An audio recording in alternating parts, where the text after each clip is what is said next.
Magandang gabi.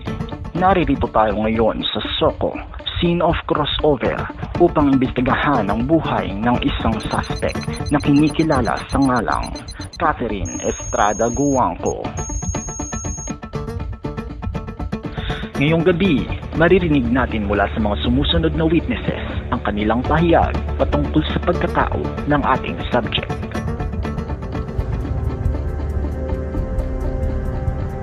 I remember when I interviewed her, the only open position in our company was a clerical work, yet she was confident that time to say no. So what we had done was to open a new position for her, which was a senior accounting assistant. And after her first year in the company, we promoted her to be an accounting supervisor.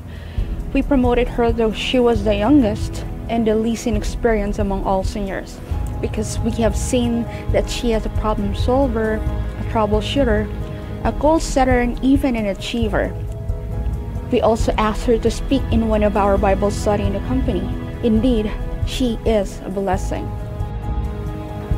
Dati, hindi talaga namin siya pinapayagang umattend sa Doulos for Christ World Harvest Ministry.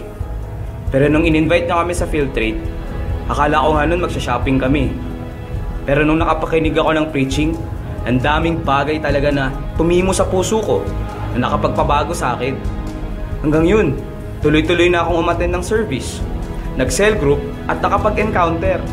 Ang pinakamatindi sa lahat, ngayon, cell leader na ako. Buti na lang talaga, hindi sumuko yung anak ko sa amin. Ngayon, kasama ko na rin ang aking asawa at mga anak sa paglilingkod sa Diyos.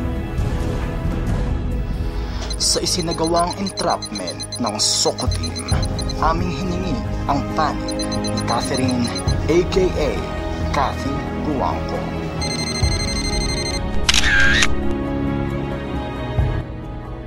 Madaming tao at madaming pagkakataon ang ginamit ng Lord para mahunag ako sa Kanya. Pero ang dami ko ring dahilan para tanggihan yon. In August 2007, nung nakilala ko yung cell leader ko, naging part ako ng gospel community. Nagkaroon ako ng genuine relationship with God.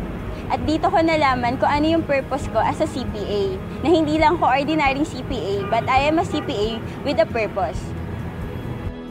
I encourage everyone to embrace God's dreams for your life and be His servant. Kasi hindi ka naman mawawalan sa Lord eh. At lahat ng ginagawa mo, God will honor it.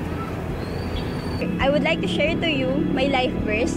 It's on Nehemiah 2:20. The God of heaven will give you success. You, His servant, start rebuilding. So as long as servant ako ng Lord, He will give me success.